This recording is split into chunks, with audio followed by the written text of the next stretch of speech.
Guys, welcome to competitive success academy. आज हम बात करने वाले हैं टीईटी सीटीईटी एग्ज़ाम में जो 30 मार्क्स के लिए आते हैं questions, child psychology and teaching methodology. उसमें के कुछ क्वेश्चंस आज हम देखेंगे, कुछ चैप्टर समझेंगे, कुछ पॉइंट्स क्लियर करेंगे। तो दोस्तों, बच्चों का जो प्राइमरी या सेकेंडरी के बच्चे होते कि उनका डेवलपमेंट कैसे हो रहा है और टीचर को किस तरह से उन्हें पढ़ाना चाहिए, कौन सी मेथड्स अप्लाई करनी चाहिए, ये हम आज जानेंगे।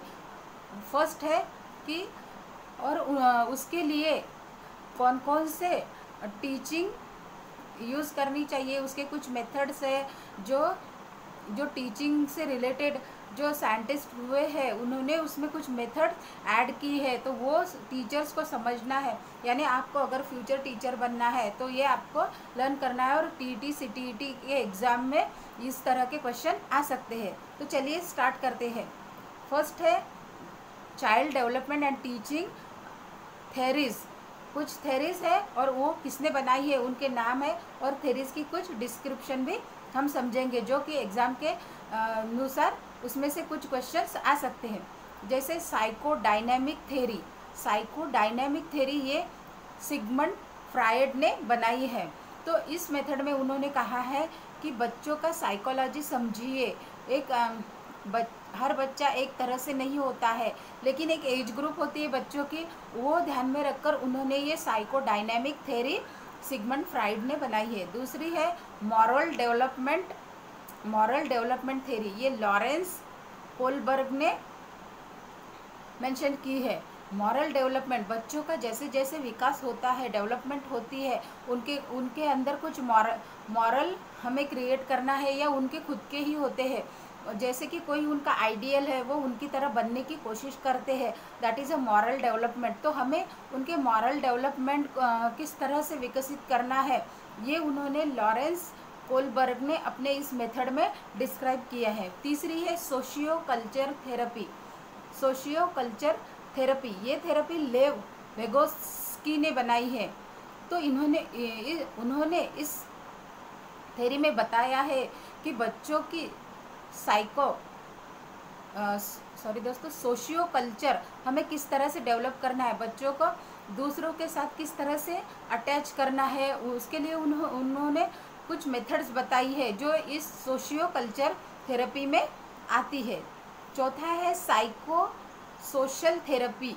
साइको सोशल थेरेपी, ये थेरेपी एरिक्सन ने बताई है। इसमें उन्होंने कहा है कि बच्चों का जो साइकोलॉजी होती है, उस साइकोलॉजी को हम सोशल कनेक्टिविटी करके बच्चों का साइकोलॉजिकली भी डेवलप कर सकते हैं और सोशल डेवलपमेंट भी कर सकते हैं, यानी दोनों एक साथ हो सकता है। तो उसके बाद आती है बिहेवियरिस्टिक थेरी। बिहेवियरिस्टिक थेरी ये BF स्किनर ने डेवलप की है। तो उन्होंने कहा है कि बच्चे जब बिहेवियर करते हैं तो उनका बिहेवियर हम समझे और वो किस तरह का बिहेवियर है, निगेटिव है पॉजिटिव है, वो हम पहले समझे, और अगर निगेटिव है तो उसे पॉजिटिविटी में कैसे बदलना है ये टीचर्स को पहले समझना होगा, और अगर वो पॉजिटिव है तो उन्हें हम अप्रिशिएट करके और उनका मोटिवेशन करके हम उन्हें और पॉजिटिवली हैंडल कर सकते हैं, उनमें पॉजिटिविटी और ज़्यादा बढ़ा सकते हैं। तो ये सारा उन्होंने बिहेवियरिस्टिक थेरी में स्किनर ने मेंशन किया है। उसके बाद आता है इकोलॉजिकल थेरी, यानी पैसे को किस तरह से हैंडल करना है। बच्चों को ये पहले से अगर हम सेविंग की आदत समझा दे, हैबिट समझा दे, तो वो भी आगे चलकर वो हैबिट सीख सकते हैं। इसको ही इकोनॉमिक भी कह सकते हैं और इकोलॉजिकल यानी पर्यावरण के बारे में हम उन्हें अच्छे से समझा सकते हैं। इसमें दो मेथड बताई जाती है कि एक इकोलॉजिकल और एक इकोनॉमिकल।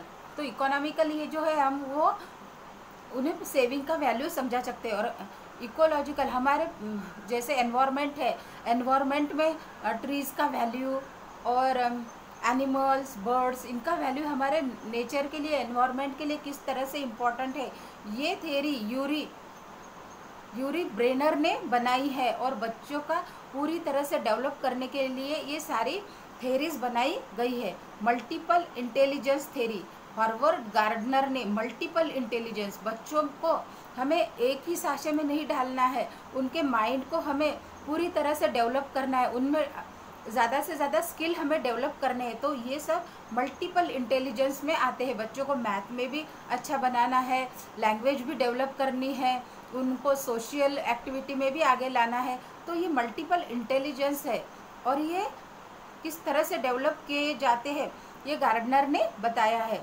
मैच्योरेशन थेरी, ये थेरी जेसल ने डेवलप की है और इसमें उन्होंने बताया है कि बच्चों का किस तरह से डेवलपमेंट होता है और उनमें मैच्योरेशन के कौन से स्टेप्स आते हैं, ये टीचर कैसे पहचाने कौन से बच्चे में कौन सी कमी है मेंटली या मैच्योरेशन में, ये सारी बातें जेसल ने अपने इस थेरी में बताया है। उसके बाद आता है humanistic theory, Abraham Maslow. Humanistic theory ये ह्यूमैनिटी सिखाती है, बच्चों के अंदर की ह्यूमैनिटी को हम कैसे जगाए, ये सब कुछ बताया गया है इस थेरी में। जैसे मान लीजिए टीचर्स बच्चों को पिकनिक पर लेके गए और रास्ते में उन्हें रास्ते में एक कोई भिखारी दिखा है, तो बच्चों को किस तरह से उनके अंदर ह्यूमैनिटी जगाए।